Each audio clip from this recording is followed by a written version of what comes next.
Hey everybody, good morning. Welcome to another episode of The Daily Friend, brought to you by the Institute of Race Relations, in support, of course, of the Big Liberty Show. I'm joined by our panel of writers and analysts who you will find on the Daily Friend website. Remember to find us at www.dailyfriend.co.za.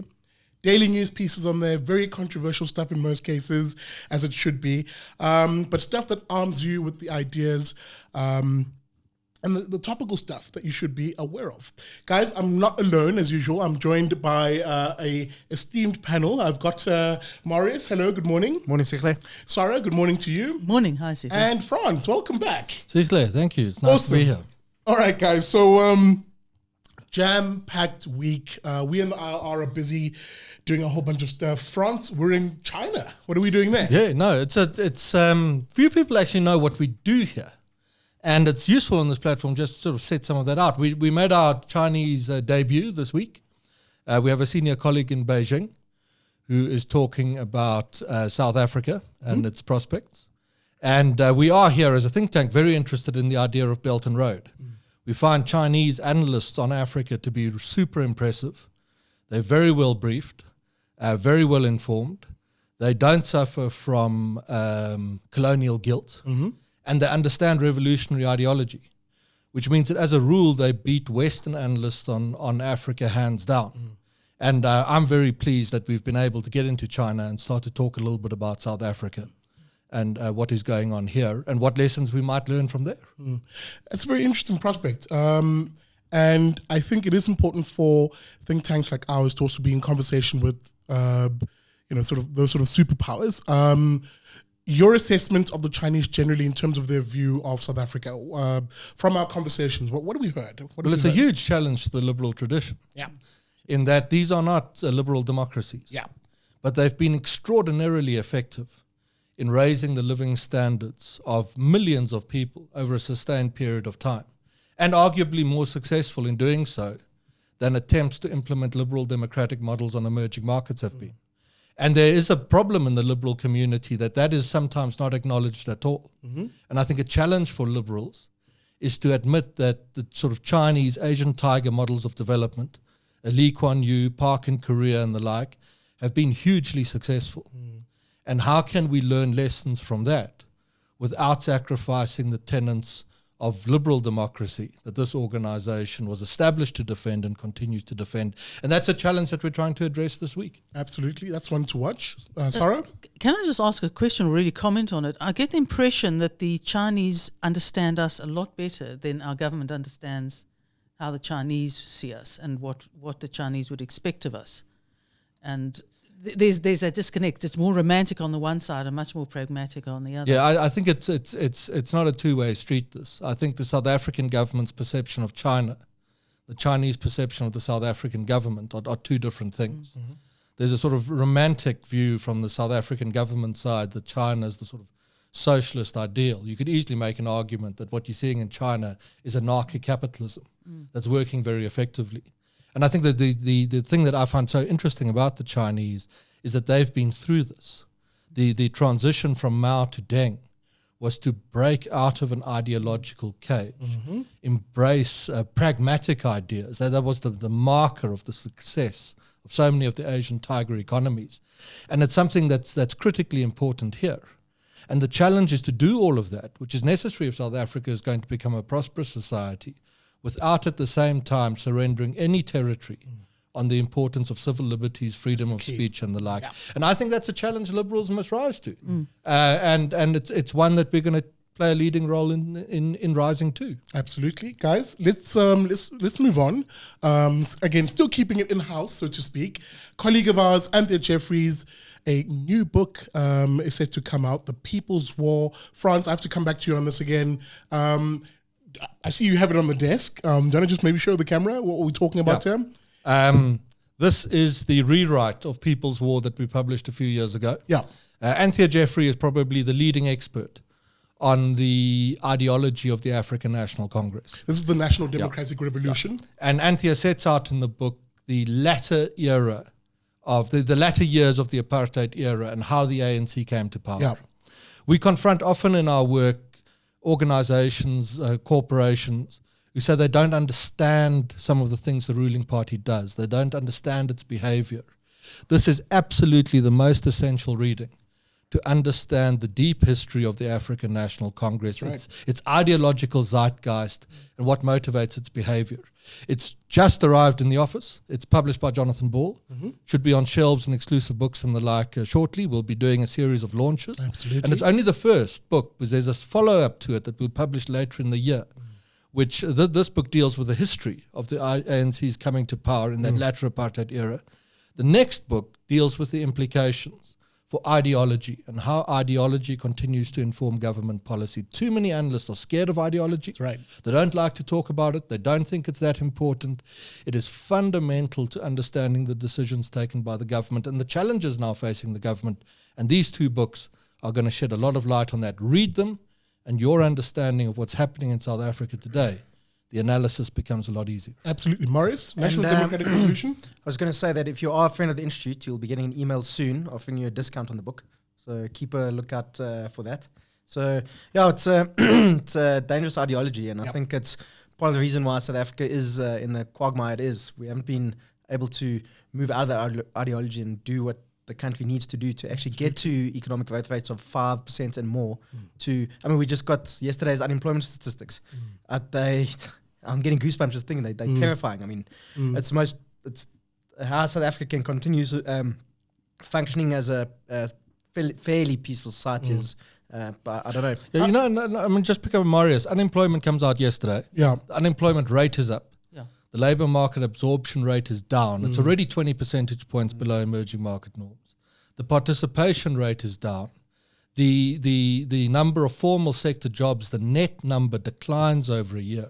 It becomes commonplace, it has over the last decade, to talk about unemployment as a ticking time bomb. The entire political spectrum, from the left to the right, has used the term. But no one actually addresses it seriously from a policy point of view. And the numbers yesterday are no surprise to anyone who watches events within the country. And it begs again the question of what are the tipping points? How high must this number go before it prompts the introspection within the government and the ruling party to deregulate the labour market, to abandon the idea of decent work, to price poor people into jobs, and to give them some chance of fighting their way up the economic ladder. Absolutely. And the government always speaks about these triple challenges of unemployment, poverty, and inequality. Inequality is not actually a problem, just huge inequality like we have is a problem.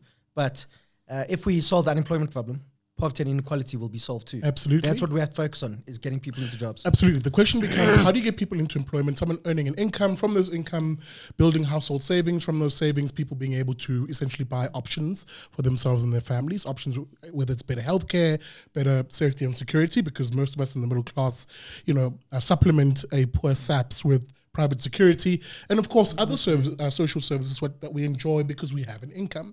Poor people don't have an income. France. Yeah, but we understand the relationships. For roughly over 20 years, that's a long period of time, it's a rough measure. South Africa creates about 100,000 net new jobs per point of GDP growth per year. When we show to the sort of corporate users of our analyses the graph, there is a perfect relationship between net job growth in the country and economic growth. That's right. Economic growth requires confidence, and confidence requires the assurance that if you commit capital to the country as a foreign or domestic investor, your capital will be safe.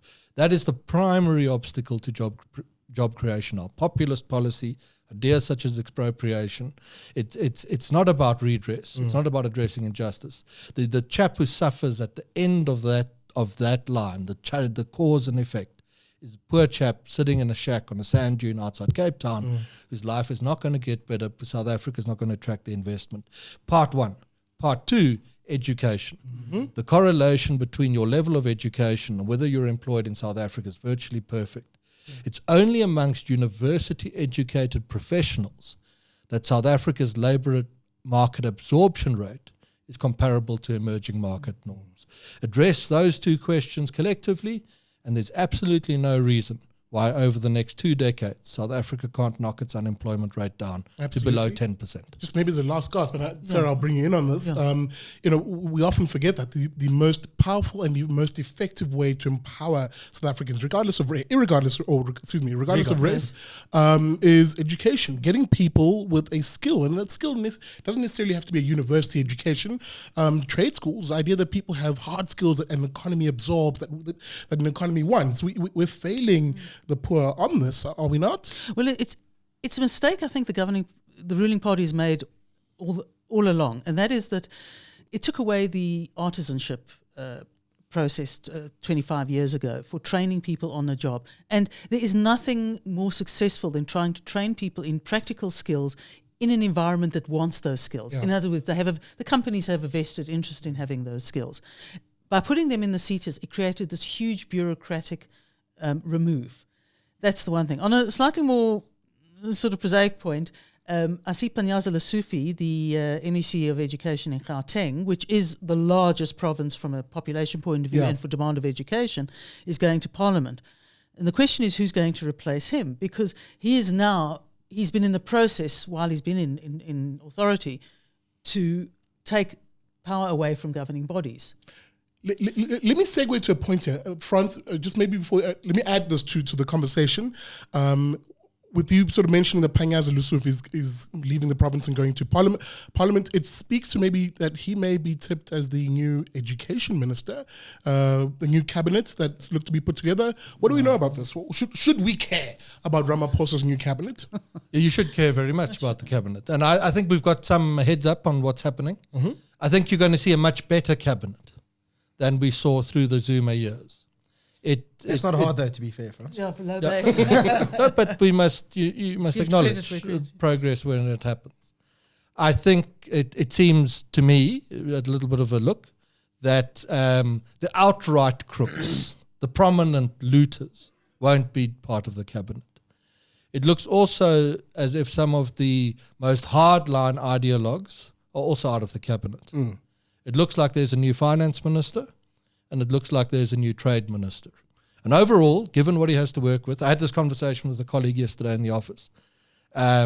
We said that given what he has to work with, I mean, he's got the ANC list to pick from, Mr. Ramaphosa, and the list was determined to a great extent by his adversaries, people like Ace Makashula in his role as Secretary General. It is better. If South Africa was a country that was already growing at 5%, an unemployment rate of below 10 with good schools, a cabinet like this is probably not one that's going to do tremendous harm. But is it a reformist cabinet? Yeah.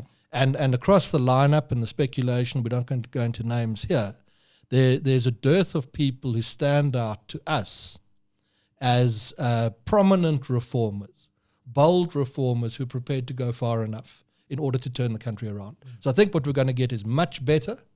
We're going to see great improvements, but I think it's going to fall short of the dramatic reforms we need in order to position ourselves as a truly competitive economy. Mm-hmm. I also just want to say, I think it'll also be an easy win for the president if he just reduces the size of the cabinet. I mean, you won't have to make really that many hard decisions about reforming and whatever, but he can show he is a reformer by reducing the cabinet from 7,000 ministers it is or whatever now to 25 or 20, a normal amount for the size of the country we are. So that's all PR and fluff. Yeah. And it's good. It's a good thing. Again, I've tried to be generous towards Mr. Ramaphosa this morning. It's a good thing to cut the size of the cabinet. But it's so easy in South Africa to send the media narrative and the investment community down a line of thought that detracts attention from the core issues. Great if we have a smaller cabinet, to be welcomed. We've been calling for it for 20 years. But in that smaller cabinet is the makeup one that is going to drive the requisite reforms. That is the more important question, and I assure you that when he announces the cabinet, it will be smaller, and you're going to read a vast amount of material for days about how wonderful that is. You're not going to see sufficient interrogation of whether the makeup of that cabinet is one that will go far enough down the reformist or even route. or even whether the ideology behind it is still the same old, the same ideologues that sort of gravitate around. And again, I suppose it is ANC policy of the NDR, but I mean, if you're not going to change that fundamentally, then it almost doesn't matter who you put in place. And that's the issue I pick up on Sunday in the Absolutely. Daily Friend for Sarah, in my contribution for Sunday, is we talk about reform. Yeah. And Cyril Ramaphosa is said to be a reformer, but few of the reform advocates actually set out what needs to be done. And when you do that, the challenges are daunting, and we do that for you on Sunday in the Daily Friend. Perfect. Guys, remember, read our articles in the Daily Friend, www.dailyfriend.co.za. Speaking about friends, we are expanding by the sounds of things. We're going to be in London, France. What's going on? Yeah, it's been a very super successful initiative. Right. About a year ago, we launched the Friends Initiative. Yeah. And essentially, we've always been, there are very important donors who contribute to the success of the IRR and have done over decades. But the donor community can be a treacherous environment. Yeah. And we've cut our dependency on donors to an extraordinary extent. They contribute a minority of IRR income. The ones that are there because they agree with what we stand for, nothing else. But we've gone to the public and said, if you like what we do, if you enjoy reading what we do, if you understand our influence and want to back us to fight for your right to make decisions about your own life in the future South Africa, then become a friend. And literally thousands of people have joined. We are hope to get to a number of around 10,000 by the end of this year, and we're well on track to do that. They make very small contributions. You pick what it is. The chap who contributes 20 Rand a month to us does an enormous amount to secure his future and that of all South Africans as a free and prosperous society. And in June, it looks as if we're going to have the launch of Friends in London. So that will be the first external launch, and we're doing a lot of internal launches. And if you're watching this show and you like what you hear, you want us to come and talk in your community, get in touch with us, one of us or one of our other colleagues. Be happy to find you wherever you are and come and tell you more about what we do and how we do it. Absolutely. Morris, you are essentially the head of this baby. Yeah. Friends of the IRR, we've seen growth in it. And as Franz says, we are wholly dependent on you, the guys who donate something every month. And it's usually between sort of 70 and 90 Rand per person. Average is around about 80 Rand. Yeah. Absolutely. Morris, why is this important? And are there any benefits to being a friend? Well, you get the benefit from knowing that this country is, that somebody's fighting for this country to put on the right track. You get, as I say, you'll be able to get that book for a bit of a discount. And as Franz says, if you email, I think the best person to email would be Nick Lorimer, so nicholas@irr.org.za, to get any one of us, you or Franz, myself, whoever, to come talk to the community and let you know what's happening in South Africa, what you need to know about what's happening in the future, and what you need to do to protect yourself and your family. We Friends get you in the fight. That's what it does. We know that there's a great volume of people who are frustrated. They feel that decisions are being taken about their lives and they have no control over that. So we've worked very hard on pushing the DA away from racial policy. For example, we've driven an enormous initiative over the past 18 months to stop expropriation without compensation. If you become a friend of the IRR, you become part of that team, and you join us in standing up for the ideas and principles that will secure South Africa's long-term success. Absolutely. It gives you, Friends gives you a sense of control. You're part of the fight, you're part of the solution, and by force of numbers, we can create the pressure to ensure that South Africa can thrive. Absolutely. Guys, as we look to wrap up this conversation, and you've somewhat made mention of them, it is the aftermath of the elections. Parties are coming out, some with blusters, others with sort of licking their wounds. The DA, I know we've chatted about them already, but what are they thinking right now? I mean, in the milieu of what's happening in our politics. They're thinking that the voters are dumb, I think. Well, we've seen them write that quite online. Well, Athol Trollip himself said that the voters have to do some soul searching, not the party. So that tells you something about the...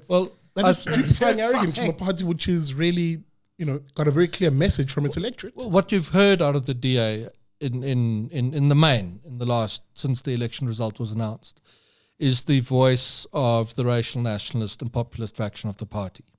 The same group that led it to this Demise. Not demise, very but weak, decline. to this very weak electoral showing. Yeah.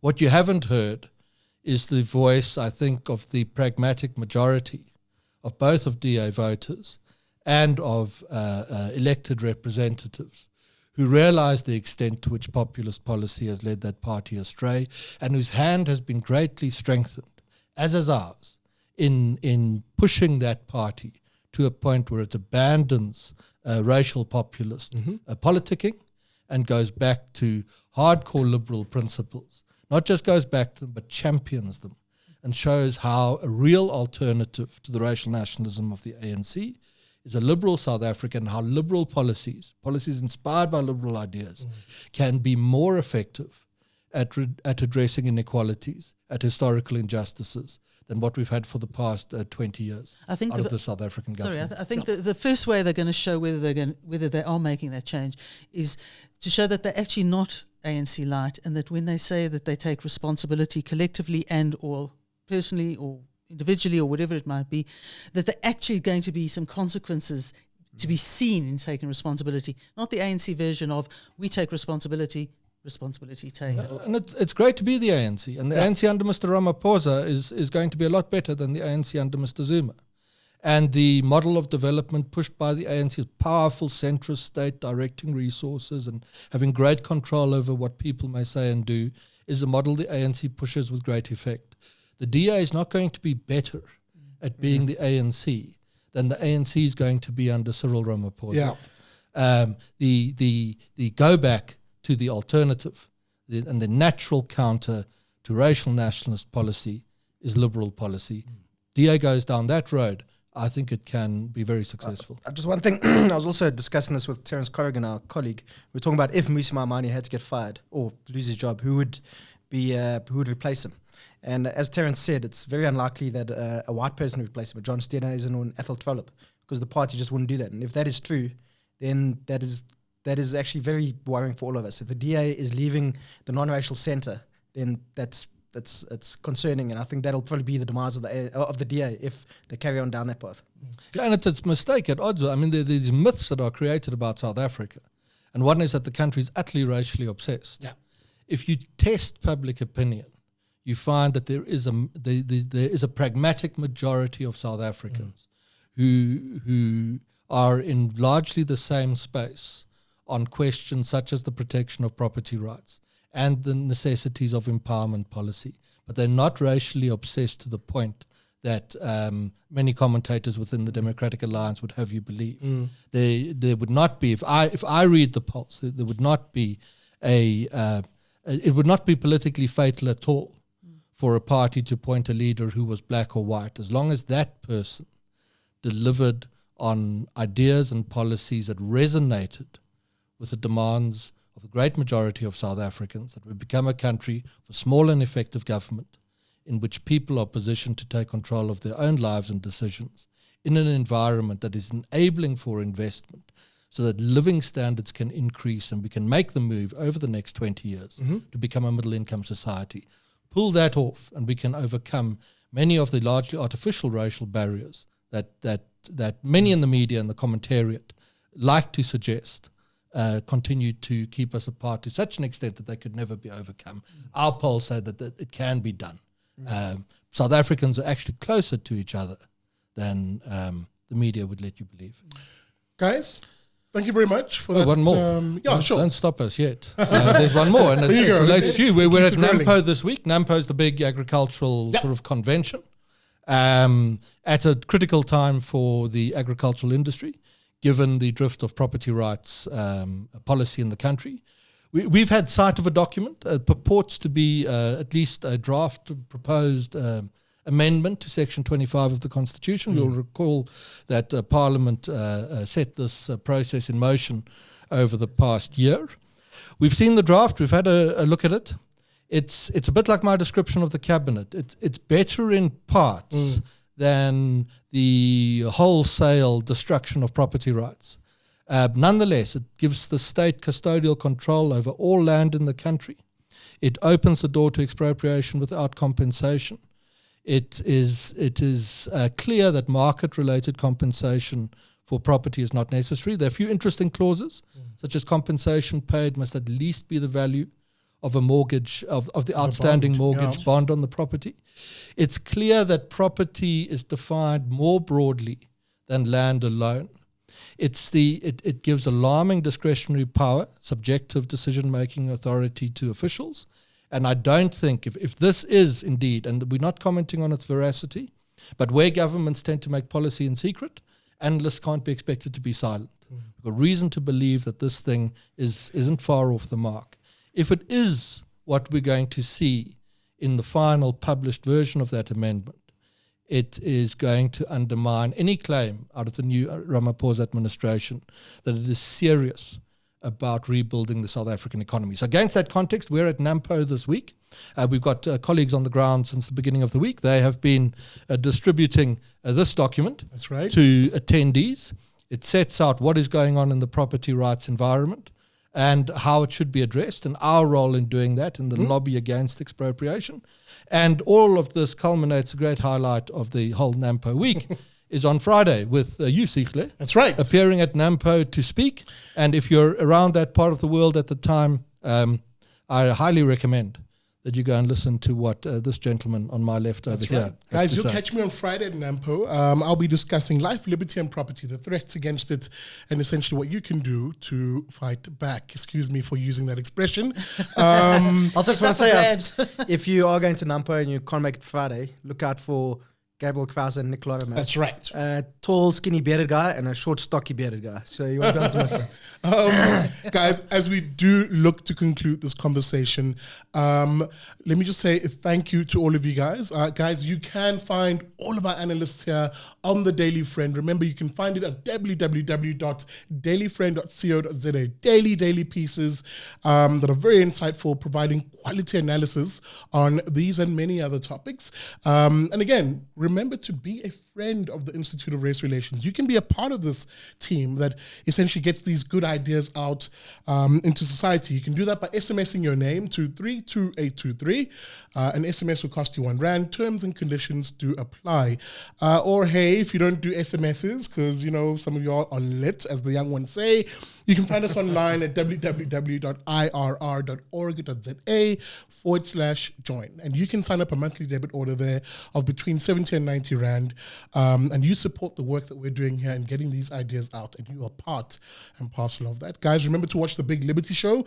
We will be launching a new show, a new podcast this week called Liberty and Friends. I won't spoil the guests as to who they are, but do catch it, and I'll give you more details on that. And of course, don't forget to catch the Daily Friend Show podcast, which will be out on Friday. We're going to discuss some of these topics in more in depth.